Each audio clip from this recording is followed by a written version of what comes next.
This is Perspective Shift, Episode 7, Get Lost in the Right Direction, and I'm your host, April Rodriguez. Maybe it's just me, but I feel like something's been in the air lately. Similar to the hangman, it feels like a suspension. Things may have been going full force for you for a while, just non-stop productivity, and almost out of nowhere you feel halted for whatever reason. It could be external forces like unexpected obligations to family or friends, or a sudden lack of resources, or it could be something internal like a shift in mood or creative block. It can bring your productivity to a standstill and make you feel like you're lost or somehow not on the right track. About a year ago, I was stretching myself extremely thin. I was about a year into Home Gallery, the art collective I co-founded, when I was asked to take on a long-term substitute job. I'd be in the classroom for the rest of the school year with a group of kids that had been through a really tough situation with their teacher. Both of these situations demanded a lot of time and attention from me, and I was willing to step up to the challenge. But I had two very big weights on my shoulder, not to mention my personal life, family, friends, exercise, and hobbies. My grandpa had always told me that I was a masochist, because I seemed to put myself in situations that only test, challenge, and repeatedly try to beat me down. I think the universe knew this about me and decided that divine intervention was needed in order to stop me from burning the candle at both ends and burning myself out way too quickly. One night, I woke up with the worst headache I'd ever had, which honestly isn't really that big of a deal because I don't really get headaches. But it is a big deal because I don't really get headaches. For 2 weeks, I just attributed it to being sick. I took cold medicine and rested. Yeah, sure you did, April. And hoped it would get better. I went to the doctor who prescribed more medicine that didn't work. I had x-rays, even went to the emergency but found nothing. Everything they prescribed me made me feel worse, and it felt like they didn't know or care what was happening to me. The headaches were getting worse in the meantime, to the point where I could barely get out of bed. When I would go to the shower, I would cry because the pain was so intense, and I was trying everything I could to get better. When I was laying flat on my back, it didn't feel so bad, so I was bedridden, stressed, and frustrated thinking about all of the artwork I could be working on, or all of the lessons I could be planning, or all of the events I should be organizing. Is this it? Is this my life now? Well, it's been a good run, I thought to myself as I lay there wallowing in self-pity. Luckily, I had Anthony there to take care of me and keep my spirits up. But despite that, I thought life as I knew it was over, and honestly it was. While I was laying there, I had the time to think about what I really wanted to be doing with my time. If this was what my life was restricted to now, what did I wish I was doing with the time I had? So laying there gave me courage and patience to pursue something that felt way more authentic to me. I quit my jobs because I couldn't get out of bed, took out my retirement because I wasn't able to physically work, and decided to put faith in myself. I took the time to think about what I wanted my life to look like and be like. Not what everyone else expected life to be like, or what I had been told life should be like, but what I wanted it to be. I thought about what makes me happiest and what I'm best at, and started making decisions based on that. It was almost as if I had realized that I was finally an adult, and that my choices and decisions are just as valid as any adult who ever lived ever, and that my passions could lead me to something amazing. Since then, life has been incredible. I've had the chance to explore being an artist like I've never been able to before. I gave myself the opportunity to work hard towards something that I built, Home Gallery, instead of working for someone else's vision, dream, and bank account. I'm not exactly where I want to be just yet, but who is really? And I don't know that I would have had the courage to do that on my own if the universe didn't stop me dead in my tracks. I look back now at that time and I'm so thankful for that pause, though it felt more like being plucked from thin air and held suspended against my will. The pause helped me find my right path instead of continuing down the wrong one endlessly. The more I talk to people, the more I feel the weight of this pause on everyone's shoulders. The restlessness of the suspension. It could be that we're in Aries season, but I've also noticed that before some of the greatest moments in my life, there was a period of great difficulty. Sometimes it comes in the form of overwhelming responsibility, and sometimes it comes in the form of nothing but time to be pensive and find the right path. If you've been feeling lost or suspended, you're not alone. But let's try looking at it as the nudge in the right direction instead. If you want to get lost in the right direction, try asking yourself a few questions.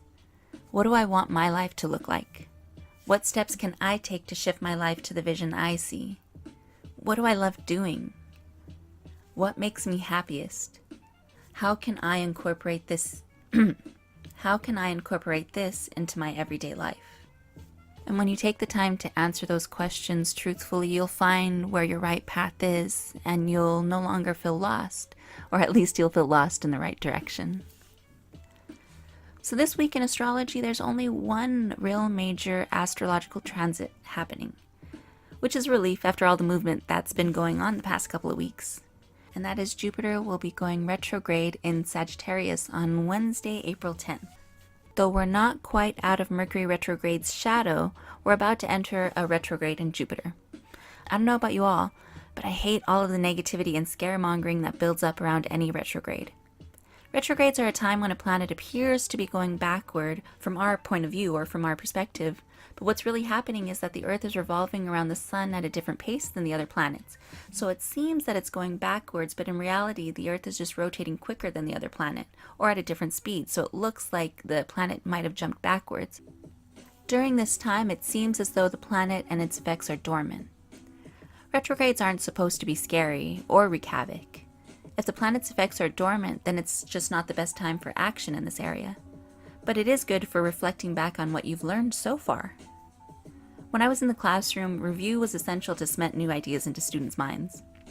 Some students needed to go over it several times before it stuck in their head. Retrogrades are more like review sessions. It's not quite time to take the test yet, because there's more reflecting that needs to be done. So Jupiter is retrograde in Sagittarius from April 10th to August 11th. This will be a time for spiritual reflection. We might find ourselves questioning our belief system and if our life is aligned with our morals. It may be a time of letting go of old relationships, patterns of behavior, and ways of living that are no longer serving us. Jupiter is at home in Sagittarius, and it is the planet of luck and optimism. There could be a level up at the end of this retrograde. We could be tested to make sure that we're ready to accept the success and luck that Jupiter has to offer us. So do your best to make the most out of this retrograde and reflect and review before action is called upon us and we are asked to step up to this luck and success that's waiting for us. This week in tarot, I pulled the Justice card and the Seven of Wands reversed. The Justice card shows up when there's a need for karma to be balanced. If you've been working hard to put good into the world, then this card shows up as a reminder that good is coming your way, not out of luck, but out of pure hard work, courage, and effort. If you find that you haven't exactly been putting good out into the world, it doesn't necessarily mean that bad is coming your way, but it serves as a reminder that there is a balance that the universe lives on, and balance is coming, so make time to rectify the situation by putting positivity back out there or fixing the mistakes that you made. Truth will come to pass regardless if you're ready or not, but worry not, because in the end the most fair decision will be made. The Seven of Wands shows someone who has been working hard at defending their current position. They've faced obstacles, overcome, and built a strong foundation. But they're feeling overwhelmed and on the verge of quitting.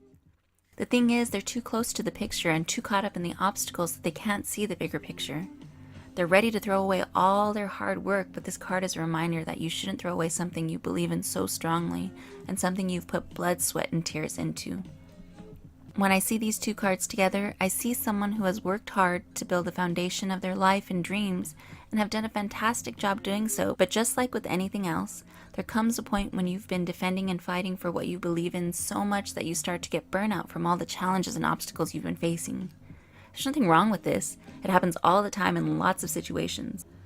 However, this card indicates that you may be looking at your situation a little too closely and now you're caught up in the drama and frustration of it. You're unable to see that this too is just another obstacle to be overcome. Luckily, with the Justice card in the reading, it reminds us that all things come to balance in the universe, so don't fret too much, especially if you've been feeling like you've been putting a lot into your situation and not getting a lot back. Continue to fight for the things that mean something to you, even in the face of adversity. So with the reading and the general feelings that have been floating around, something is definitely coming for us. Change is on the horizon, and you're being prepared for this with a period of reflection. Being that it is Aries season, I understand that asking for patience is asking a lot, but be patient with yourself, your goals, and your dreams. Remember, setbacks are only frustrating if we choose to view them as such. Fairness and balance will be restored. Just have faith. Before I go, I wanted to remind everybody that I am still doing spiritual readings. They're $25 an hour. They can be done in person through Google Duo, as a recorded video, or a written report. Just send me a DM to set up an appointment. I'm also still offering stick and poke tattoos. Just check out my Instagram page at Modest Betty to check out my current flash sheet. Check out my Instagram page at Modest Betty to check out my current flash sheet and set up an appointment. And also, our brother podcast, Echoed Influence, has Game of Thrones night on April 14th from 5 to 8 p.m. at the Collab in Uptown Whittier.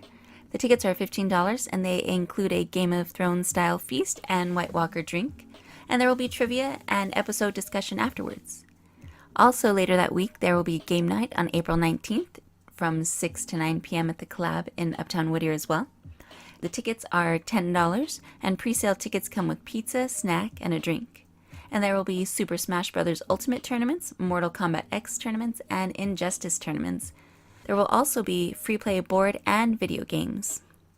Well, that's it. Thank you all for tuning in again this week. You have no idea how much I appreciate your love and support, and I hope everyone has a great week.